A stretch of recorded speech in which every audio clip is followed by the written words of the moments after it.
On March 11, 2020, the World Health Organization made an announcement. In the past 2 weeks, the number of cases of COVID-19 outside China has increased 13-fold. COVID-19 can be characterized as a pandemic. The coronavirus, or COVID-19 disease, had already overwhelmed China, South Korea, Iran, and Italy. And this was a warning to other countries where it was now spreading quickly.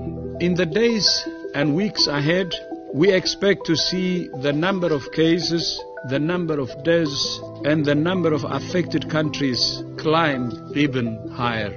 The spread of COVID-19 was no longer something that could be stopped. But we can still slow it down. We just have to act right now.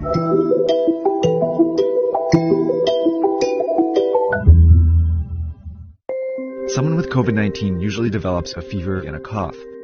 Aches, pains, and other mild symptoms are also possible, but are less frequent.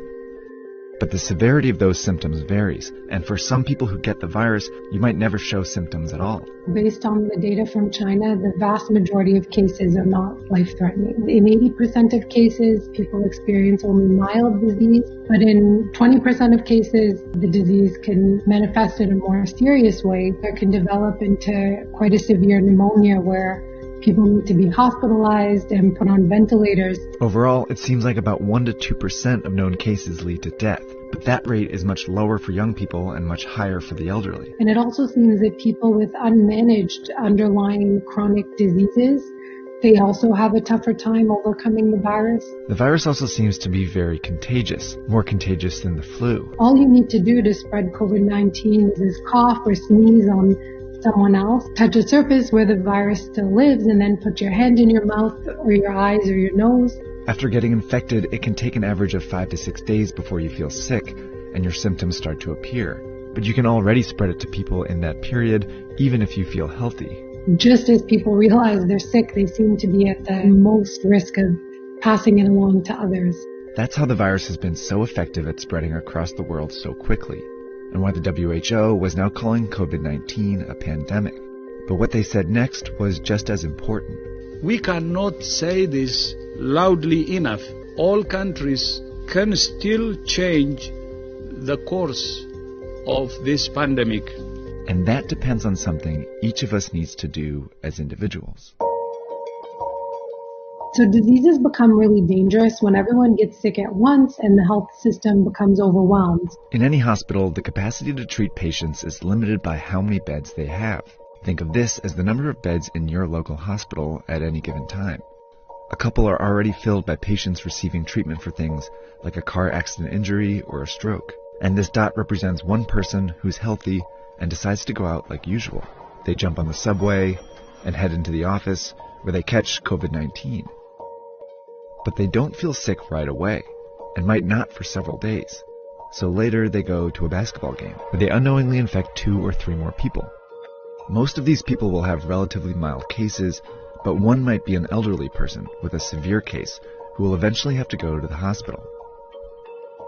But these 3, who are all infected but don't feel sick, go out again, on the subway, into the office, and then out after work, infecting several more people.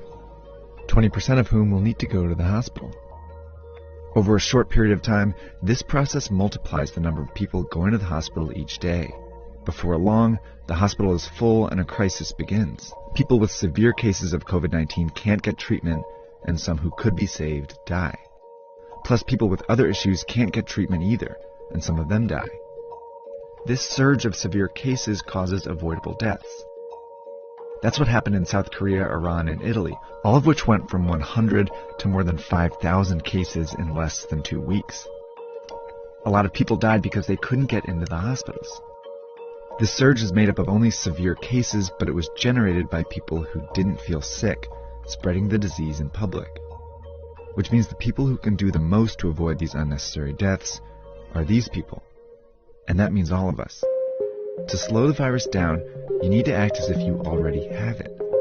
By avoiding public transportation, the office, crowded places, and even small social gatherings, you decrease your chances of both getting the disease and spreading it. This is called social distancing.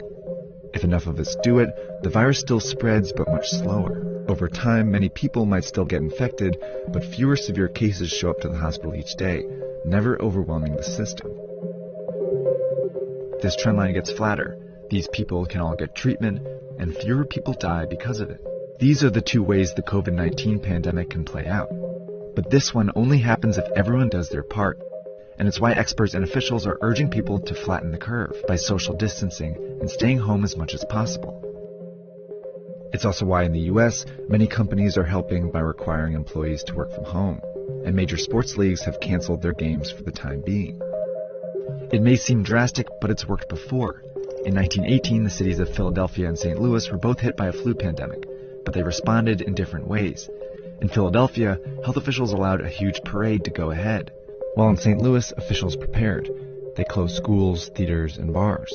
Philadelphia's hospitals were overwhelmed, and many more died as a result. But St. Louis was able to avoid those excessive deaths.